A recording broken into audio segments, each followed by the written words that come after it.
Listen to this episode if you want to better understand what the heck your Instagram analytics mean.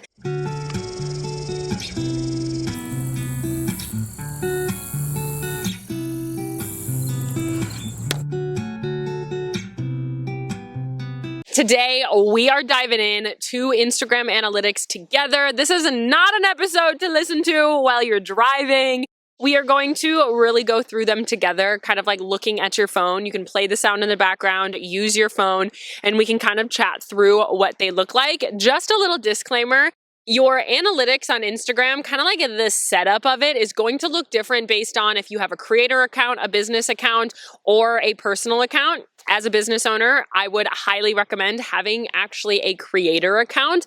If you do want to use Instagram Shop, you need a business account, but with a creator account, you do get access to the music. It's a question that I get asked a lot.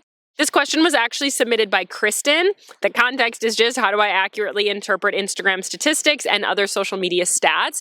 Really, something that I want to say as kind of like a disclaimer here is the statistics are incredibly important. We do want to look at the data, but also understanding your statistics are going to look different whether you're growing, nurturing, or selling, depending on what season of business you're in, as well as they're going to look different based on what's going on in the world. During the holidays, during the November and December, your statistics are probably not going to be great. When you're selling, your statistics are probably not going to be great, but what you have to be looking for is every season of business, we are looking for different types of statistics. So we're going to kind of dive into that and then go into your Instagram and kind of look at what these different words mean. If you're new here, hello, welcome to the Small Business Growth Podcast. I'm your host, Madison Page, and I am a business growth specialist, but I like to teach in a fun, conversational type of way. I like to call it like sipping coffee with a biz bestie, where we are sitting and having raw and real, genuine conversation, sharing actual business growth advice. You can actually sit across from me and listen to this episode. If you want to head on over to YouTube, we can have a chat nice and face-to-face. And if you want me to answer one of your questions, on Fridays we do coaching session episodes where you submit a question just like Kristen did, and I am recording a podcast episode all about it. So let's dive into talking about analytics. If you followed me for a while, you know that I talk about there are 3 seasons of business: growing, nurturing, and selling. You should constantly know what phase are you in. Are you trying to get brand awareness? Are you trying to build community? Or are you trying to sell? Now, we're trying to do all of these all at once, but we should have kind of a major focus within them. And so if your goal is like brand awareness, if your goal is to gain new followers, we are looking at reach and we are looking at followers. Reach just means how many people saw your content. How many new accounts did it reach, as well as new followers. Is the content you are putting out there actually leading to followers? Yes or no? As well as we probably want to look at engagement a little bit, especially on your feed content, because your growth is basically going to happen mostly based on your feed content on Instagram, if that is kind of your top of funnel, most active place to grow. So we're looking maybe at engagement, because engagement is going to drive more reach. It's going to drive more people to be able to see your content. And so if your engagement is really low, it probably means that we need to try to revamp some of the content you're putting on your feed in order to allow for more people to engage with it, have a little bit more conversation.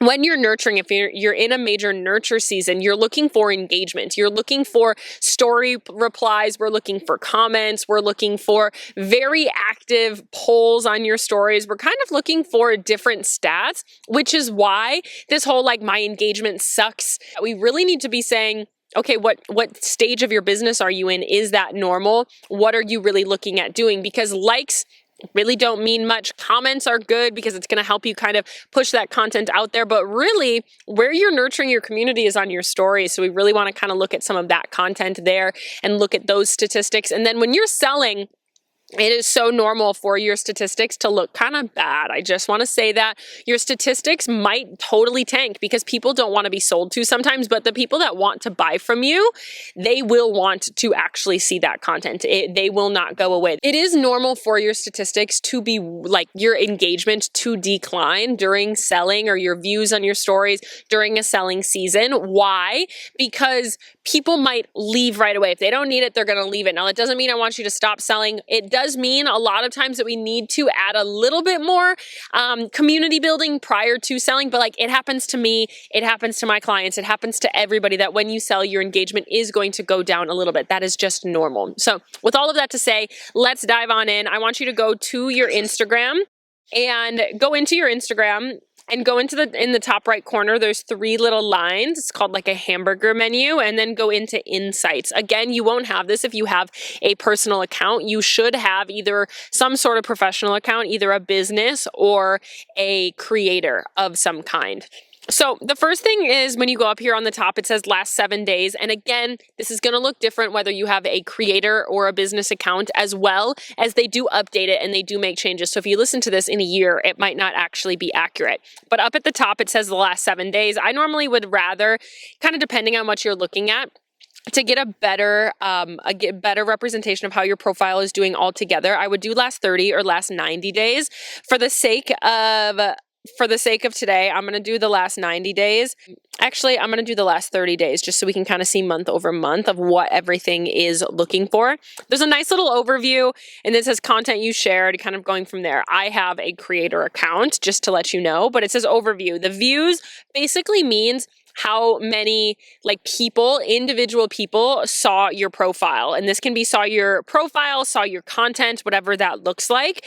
And then you can kind of scroll down, and this is by all content types. So this is your stories, this is your reels, this is your lives. They're all added up to be views. And when you click into that, it says accounts reached. That's how many individual people saw your account. So for me, my views are about 10 times the accounts reached, which means some people were spending a lot of time poking around my profile and watching a lot of content. Now, these last couple of weeks, I have launched something. So I was posting a lot of stories. So a lot of my views are from stories because I had a lot of different slides out there, which they all kind of aggregated together. So views means just how many times was your content viewed. It looks like they have, if you have 10 story slides, they count each slide as a view. And so we do just want to keep an eye on that. If you're in a growth phase, we want to be looking at non-followers. What are your non-followers seeing? So when I click non-followers by content type, 91% of my non-followers were seeing my reels, which is a good thing for them to see. That makes a lot of sense. 8% of non-followers looked at my stories, which means some people saw me on reels, they came to my profile and they stalked my stories. Interesting. Did they, and we can find later if they kind of led to followers or not. As we keep going down, it'll say by top content. You can kind of see which content ended up with the most views in the last 30 days. What does that really look like? And again, views matter, but they don't matter to the point of yes, we want views. If you're in a growing phase, yes, you're trying to get more views, but we are looking for followers. We are looking for engagement. We're looking for a step after views is what really matters. Going down, you can have right now I have 116% increase under profile activity on profile visits, as well as external link taps. So this is something that really makes a big difference for me. To me, that means that a lot of new people saw my profile and a lot of people went and clicked on links from my content, which means they viewed my website and they were actually looking at what I was selling.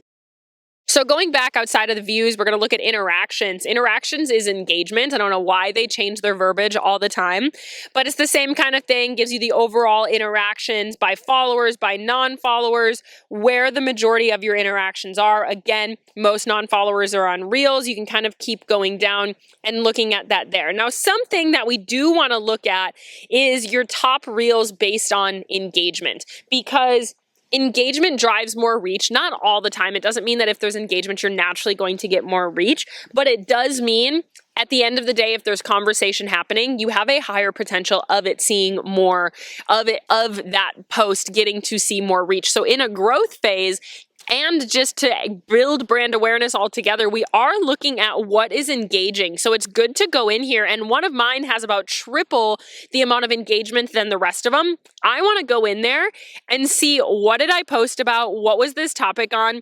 And why do I feel like that piece of content got me a lot more engagement than the rest? And then how can you replicate that? How can you do that? It's good to look at kind of your top 3 and just see if you can find any themes. That's really what we're looking for all together when you're looking at your analytics of your content is what are the themes behind all of this content? And it can get really little, even like, what is in the first 5 seconds of the video? What text do you have on the screen? What colors do you have? We're really looking at common themes in these videos to see which ones are performing better so you can create more content like that. Going back again, outside of interactions, we want to look at total followers. This is good to see. It's very common to have unfollows. I just want to put that out there. It's normal. It happens. It's not a big deal if you are seeing unfollows. If you're seeing drastically more unfollows than follows, that's something that we want to keep an eye on. Something cool about followers is you can kind of see the age range, make sure that it's in the age range that you're looking for, as well as your split between women and men. I have 14% men and 85% women. If that was opposite, I would be a little nervous. But we just want to make sure that these are actually the people that we are trying to engage. Scrolling all the way down to the bottom of followers, you'll see most active times is something you can see in here. And it's good to post at the beginning of these most active times. So they give you kind of 3-hour segments, which is kind of annoying, but it can kind of show you what the activity is of your people. I know if I post after 11 a.m. Pacific time, it's just not going to perform. And that is what it says here. My 9 and noon is the highest, most active time. And nobody really knows if this insights what time zone these insights are in. So that is something to kind of think about as well. Going back to just like that main overview page, you can keep on scrolling down and you can see in the last 30 days how many posts, how many stories, how many reels, and how many live videos you have. You can go in to see all and really start to get very specific on your content. Again, this is where we're looking for themes. This is where we're looking for what you can really gain from your most engaged, your most viewed videos. Even when I get a new client, what I am doing very often is I go into their profile and I look at their engagement and their views and try to find themes behind the videos that are doing the best. So if you have some videos and they're getting 1,000 views, 1,000 views, 1,000 views, you have a few that are getting 8,000, 10,000, 15,000. Let's look at those 3. What are the topics of those videos? What are the messaging? What is the visuals? What is the actual words on the screen? What colors do we have? What are the call to actions on those? Can we see what a common theme is of those videos? Because it's clearly working with your audience, and how can you replicate that more often? This is something that I do a lot of times. Once a year, I will do a program that's all about kind of reach and talking a lot about this. This is something that we do, is that we're testing a lot of content to see which ones perform better than others, so we can actually go in and say, okay, how can we rework that content to try to get more views into the future as well. So when we go into that content you shared, you can go up to the top again and change it to the last 30 days. And then you can search on it by, the most followed. Which one did you get the most followed on? Which one did you get the most views on? Which ones did you have the most accounts engaged? And we can kind of see, okay, is there a standout here? What is the purpose of that standout? And how can you create more content with that messaging? Now, that doesn't mean to post all of that content, just that piece of content, but filter it in more often. Something that I think is really interesting, at the time of me recording this, they do say that shares are some of the most prioritized engagement for reach. So how can we create content looking at this content? I have one that has like 15 shares. That means that either between DMs or onto somebody's stories, what did that content have to do with? What was the topic? And how can I create it again? How can I make something like that happen in order to do it? Insights are something that you can get really deep in. Data is really important in business, but really what data does is it allows us to see what is performing. And as of right now, I know you're posting consistently. I know you have a lot of content out there. So what we want to do is look at the content you have posted. Everybody's saying, my content isn't working. And let's look at what content has performed and how can we improve that content and try to rework it until we really understand what content works the best. I filmed an episode probably about a month and a half ago. It's part of our Founder Spotlight series. It was the first one with Unfinished Apparel. If you haven't listened to that episode, it was really great. And she talked a lot about how she kind of hacked going viral by doing this. She was posting a ton of content and really looking at the analytics and saying, okay, this one performed the best. Now let me take that piece of content and keep adding other themes that I'm seeing and keep on testing it. When we're looking at analytics, you're looking at, yes, is my stuff engaging? Yes, is this growing? You're trying to look for anything glaring. Am I losing a ton of followers? Did I lose a bunch of followers on one day? What was that piece of content that I posted about? And how can you kind of keep going from there? Interpreting your social media stats to see if it's working or not basically comes down to what phase of business you're in, but what we're looking for overall is just growth. I am not somebody that tracks my growth based on my social media analytics. Why? Because again, we're constantly going through season after season after season. So it's hard to really see that overall if this really is my overall growth, because I'm growing, I'm nurturing, I'm selling, and we're kind of constantly cycling through that. But I am somebody that uses data and analytics in order to improve my content and in order to improve going forward. I'm constantly testing every single launch I do. I'm testing something new and saying, did I feel like this worked better? Did I feel like it not?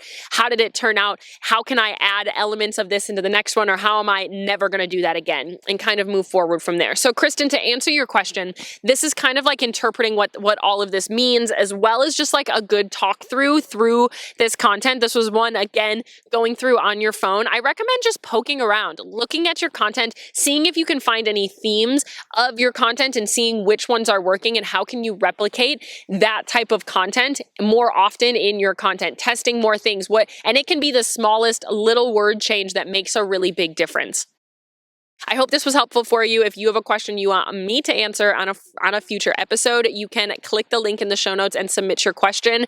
I would love to answer that there. I really, really love hearing what you guys find really helpful in our episodes. You can come hang out with me on Instagram. Getting your DMs absolutely makes my day. At This Is Madison Page. Would love to see you there. We have a lot of fun stuff coming, as well as if you are looking for holiday support or social media support, we have all of that there as well.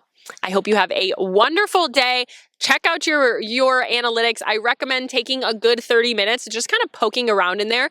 Get curious. Don't be critical with yourself. Be curious with yourself. What is working? What's not? Why do I think this is working? Why do I think this is not? How could I improve this? Is my content something that I would want to be consuming? If that answer is no, we got to switch it up from there. I hope you have a great day. I love you. I'm rooting for you. I'm in your corner always, and I will chat with you very soon.